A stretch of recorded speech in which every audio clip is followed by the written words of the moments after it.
Production funding for Behind the Headlines is made possible in part by the WKNO Production Fund, the WKNO Endowment Fund, and by viewers like you. Thank you. Elections in the time of coronavirus. Tonight on Behind the Headlines.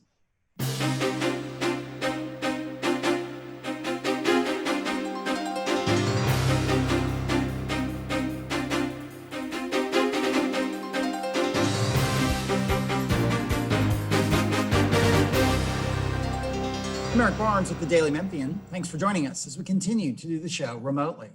I'm pleased to be joined today by Linda Phillips, Elections Administrator for the Shelby County Election Commission. Thank you for joining us. Well, thank you for having me. Along with Bill Dries, reporter with the Daily Memphian.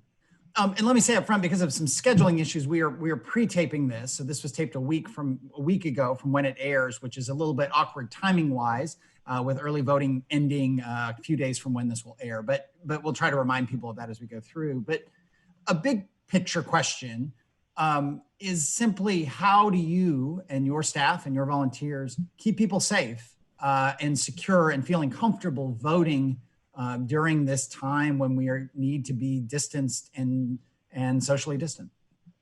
Well, we've taken tremendous precautions at our early voting and our election day polling places to make sure voters are safe.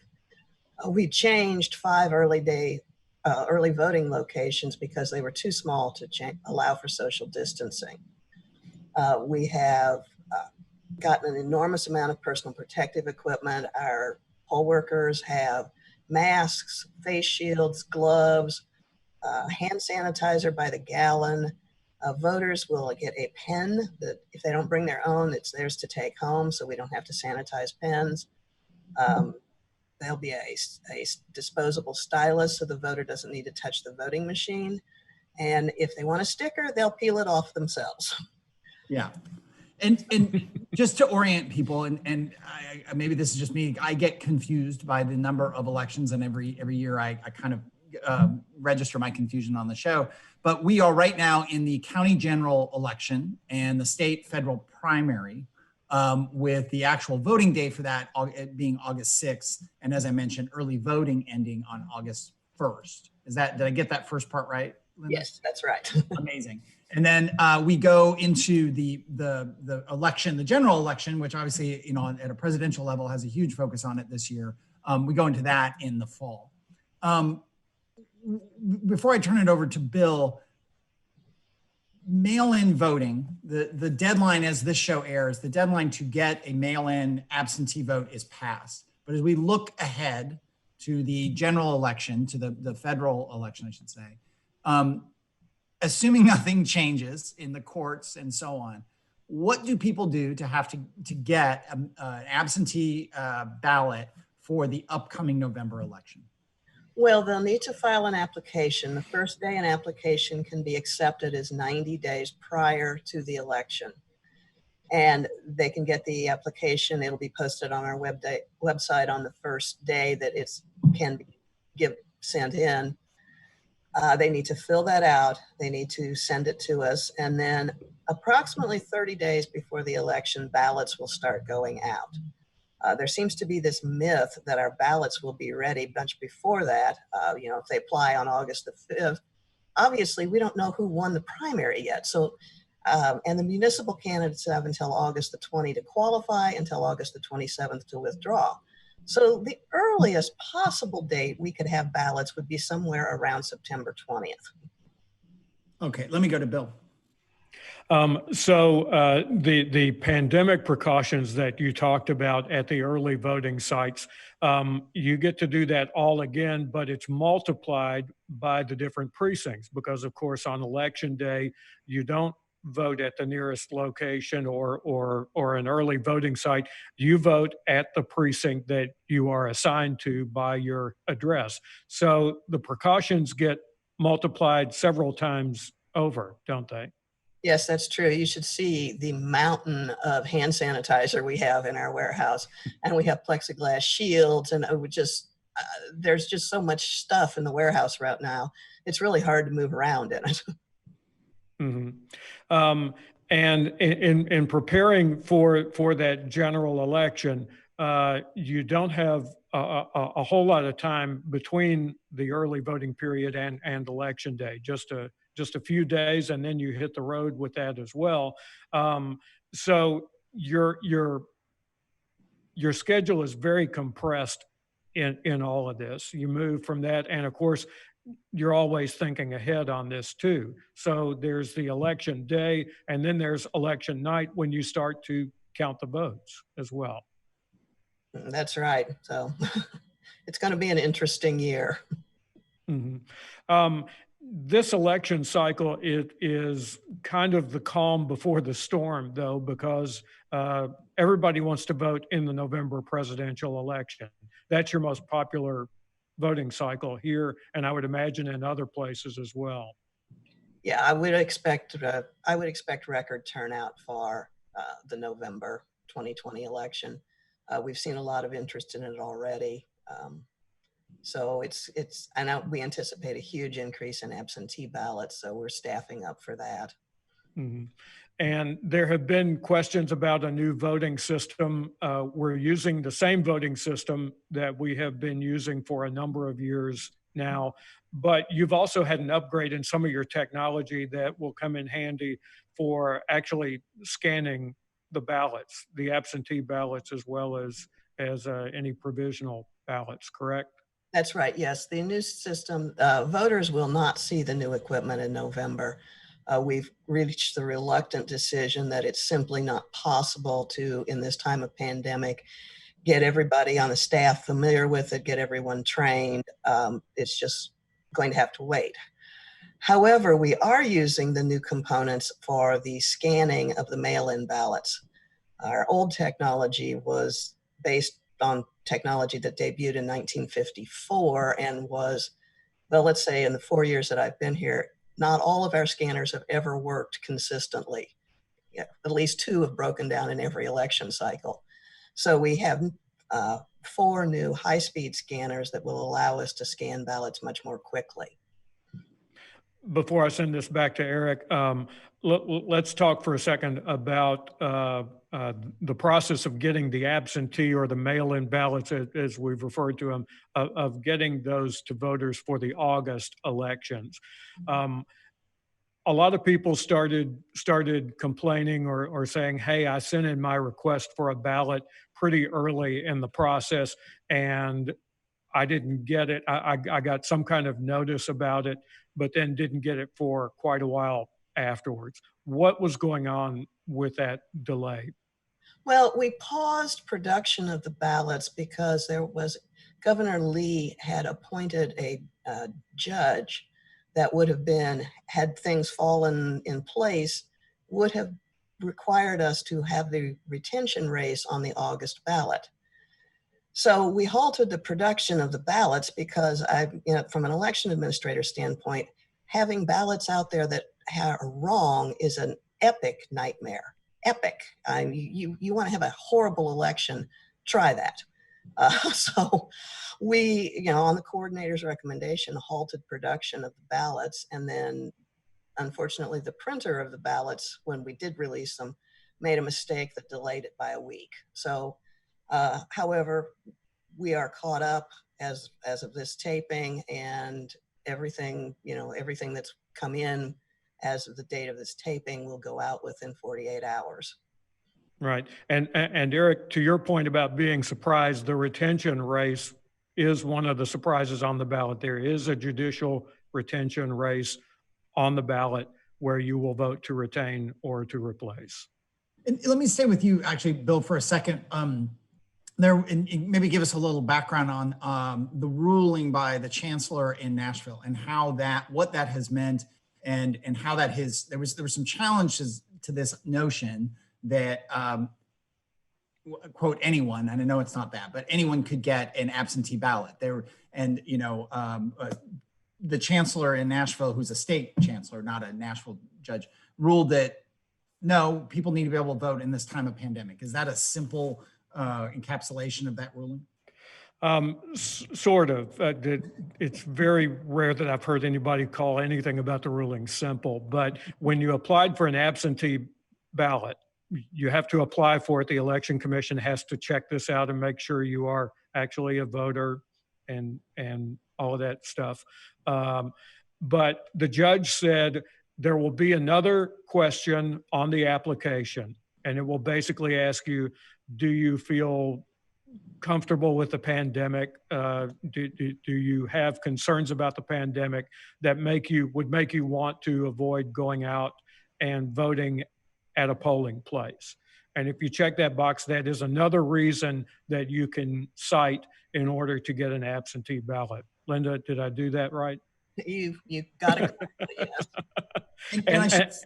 And then to ask Linda about this, there was a further complication to it, because the question then became, okay, if you are a first-time voter, if you've just registered to vote in Tennessee, the rules have been that you have to vote in person. You cannot vote absentee the first time that you vote. And the judge, so far as we are recording this program, has said that remains in place. Correct, Linda? Yes, that's correct. Although I did want to correct it. If you registered in person, say at the Department of Safety, or you came into our office and registered in person, you are entitled to vote absentee the first time because there's been a face-to-face interaction with the voter. If you registered online or by mail, then you have to vote in person the first time. Okay, and those are tips for the November election, since we are now past the August period to register to vote. Right. And this is part of a national conversation about in-person voting versus mail voting. I mean, you have states like, I think Oregon is only mail voting. I think, you don't vote in person in Washington, in Oregon. I think Washington State may have gone in that same direction. But about the ruling from Nashville, let me say, I mean, there's been some dissent and disagreement with it. I'll read State Senator Brian Kelsey, who is also a lawyer. He filed suit against the chancellor's ruling, contending that the chancellor abused her discretion by rejecting the state's compelling interest in stopping voter fraud. He also argued there's been, this abuse of power, effectively, that the state legislature should set our laws, not the courts. Linda, from your point of view, I mean, they've challenged that ruling. I guess between now and the beginning of early voting or the beginning of absentee voting for the general election, the rules could change again, right? I mean, is that what you're planning for? Yeah, one of the things, if you're in elections, you have to be really flexible and have a plan A, B, C, and then keep moving on down the alphabet. Yeah, but from your point of view, one of some critics of mail-in voting, President Trump being probably the most vocal and certainly the most prominent, that it is rife for fraud. Are you confident that the mail-in voting process that you just went through, and that is, let's say the rules don't change between now and the general election period, is this a process that is prone to or rife for fraud? Well, I think the distinction is, and this isn't clear to anybody unless you're really an elections geek, voting by mail, as in Oregon and Washington, their voter is automatically mailed a ballot. There's no request process. There is more opportunity for fraud in that kind of a system. In what we have, which is absentee voting, where a voter has to apply for a ballot and we have the opportunity to check their signature and to, make sure that they are who they say they are, then there's not as much opportunity for fraud. But I am sure that there will be some cases where, people fill out ballots for their elderly parents, which, is technically fraud, but we can't really detect it if the voter signs and their signatures match. And in a normal election cycle, a normal election, if there is such a thing, in Shelby County, how much fraud do you all determine? Whether it's mail-in of any sort, somebody who's done a false ID, any fraud whatsoever, what is the frequency of that happening? We usually just have a handful of cases. In absentee by mail voting, we tend to head off the fraud at the front end. We see a lot of moms signing for their college-age children and that sort of thing. But those signatures don't match, and we send them back, and we won't accept them unless the voter actually signs it. but actual, fraud in ballots, we don't detect a lot. We do have some non-citizens that vote. We have on occasion had brothers who weren't eligible voters vote for their sibling, but we turn all of that over to the district attorney general. And when you say handful, is that 10 or is that 1,000? It depends on, it's less than 100, 10 Yeah. elections. It just depends a lot on the number of people voting. And again, to walk through it, again, because there's such a political spotlight on this right now, and elections are important. I'm not criticizing that, but if I want to vote absentee, as the rules stand right now, based on the court ruling out of Nashville, if I want to plan to vote by absentee, and I've never done it before, but I've voted, many, many years here that I've lived in Shelby County. I do what to absentee vote in the general election in November? Well, it's a two-step process. First, you have to send us an application and we have to accept it. And then we will mail you a ballot and you have to fill it out correctly. You have to sign the affidavit, put the ballot in the affidavit envelope and seal it, and then return it to us. It must be mailed.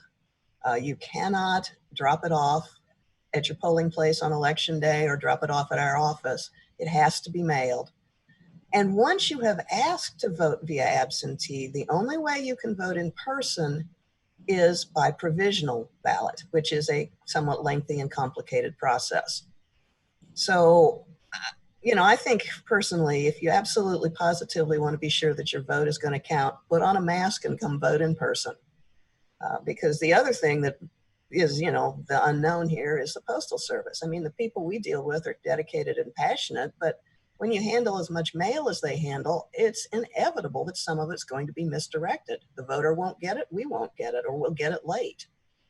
And it is not based on postmark. That was something I learned in preparing for this. I would have assumed that, kind of like your taxes, as long as when you fill out your taxes and you get it to the mail by midnight on, whatever the tax day is, and it's postmarked, you're good to go. That is not the case with a mail-in ballot. That is true. Under the current law, they have to be received by 7 p.m. on election day through the mail.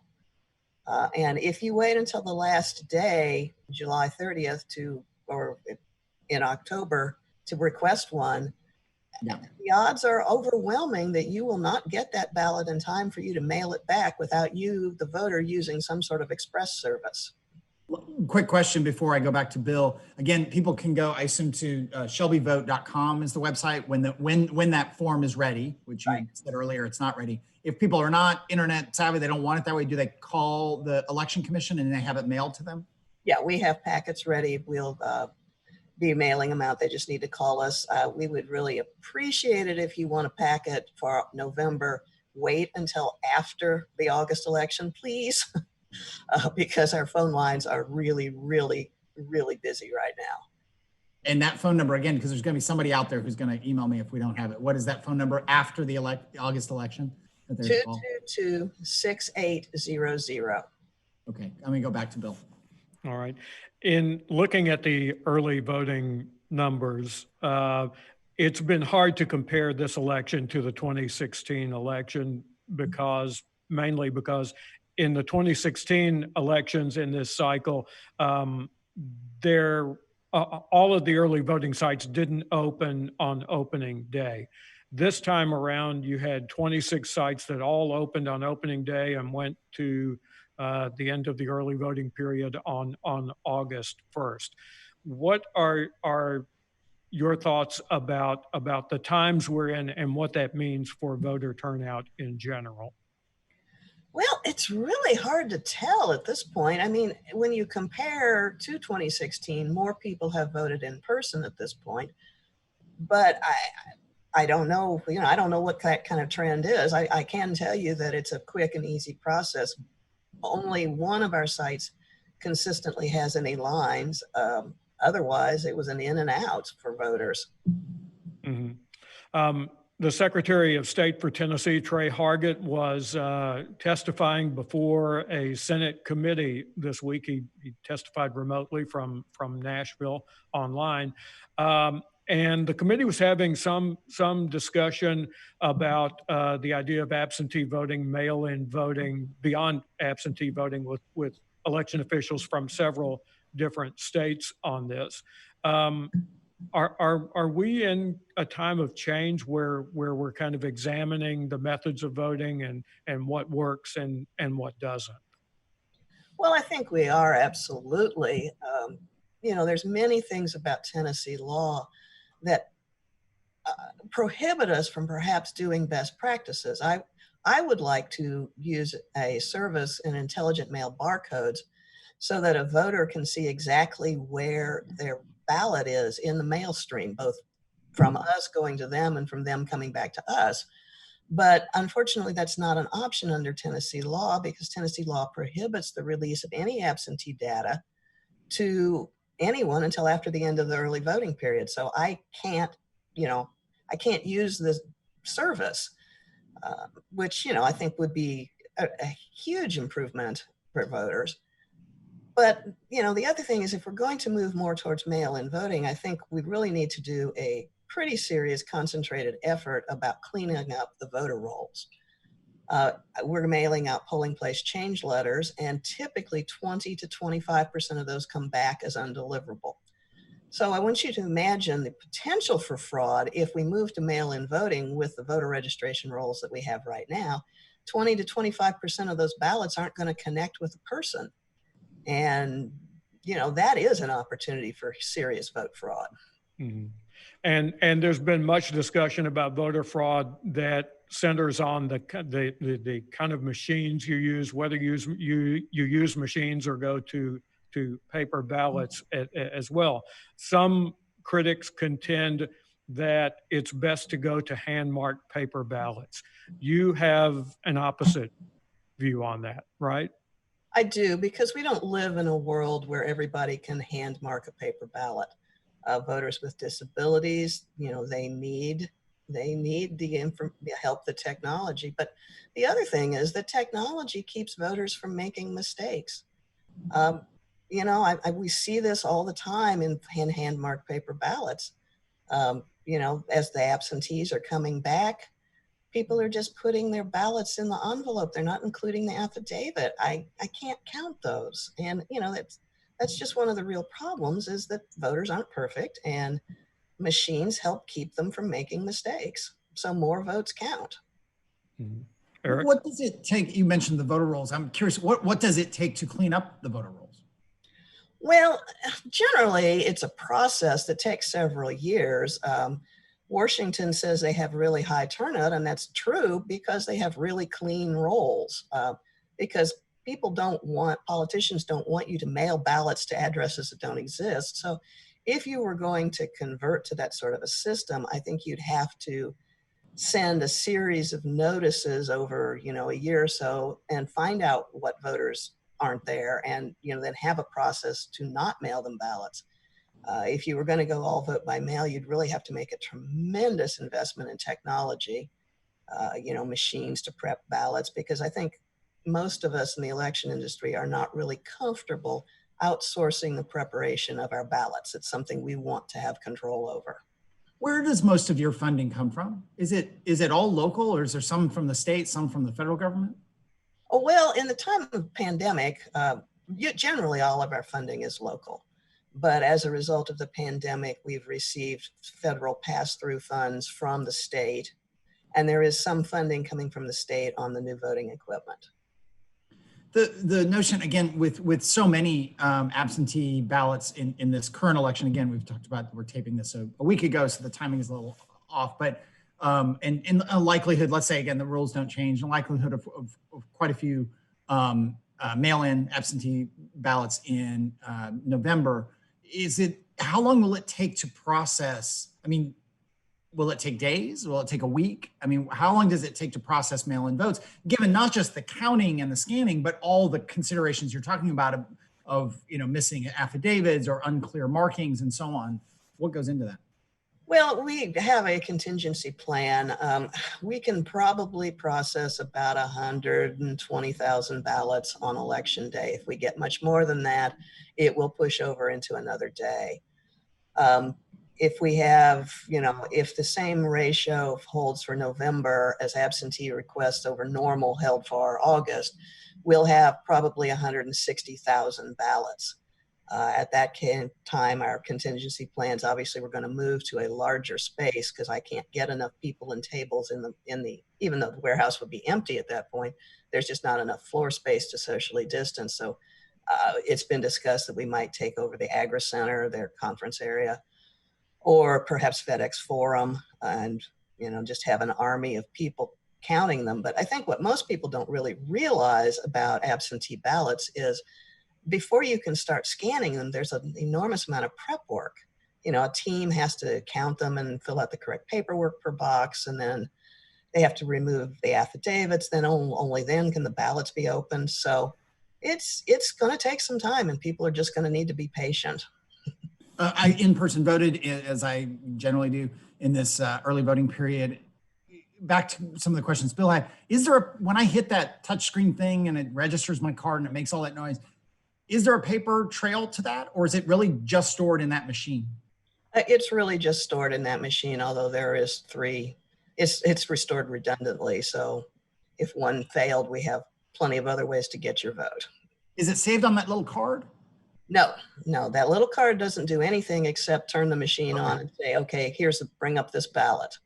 Okay, well, you've solved a mystery for me that I've always wondered.